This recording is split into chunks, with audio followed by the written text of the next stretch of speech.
The most prestigious event in track and field athletics is the simplest one.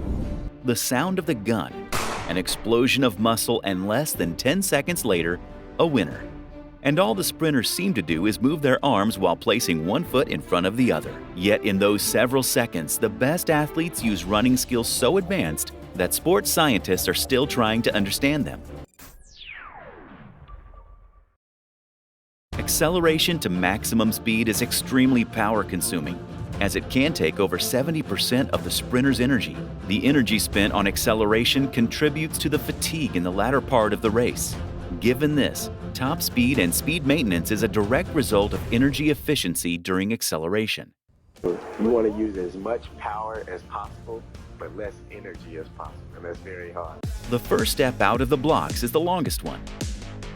As speed grows with each following stride, there is less time to push. Adjusting to this, high-performing sprinters transmit force to the ground progressively quicker by precisely timing their efforts. However, in big races, even elite athletes sometimes fail at their force application timing. Trying to maximize coming out of the blocks, they push at each step a little longer than necessary. Consequently, they tense up and burn too much energy, just to get slower acceleration and lower maximum speed.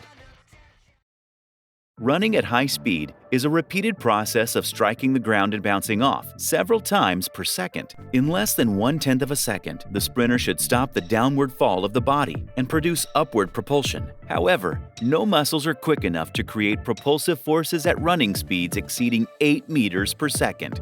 For this reason, at higher speeds, the muscle strength is amplified by the Achilles tendon, which stretches at the early part of the ground contact, and the stored elastic energy subsequently recoils, producing a very quick and powerful push off the ground.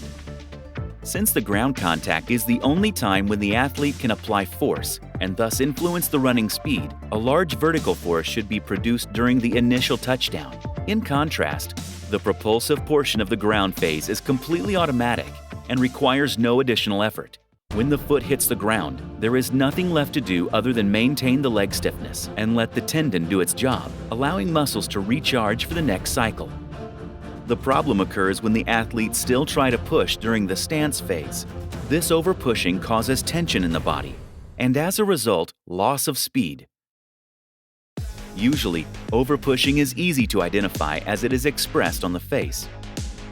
Fortunately, proper timing and precision of force application are mind-controlled skills, which can be improved infinitely.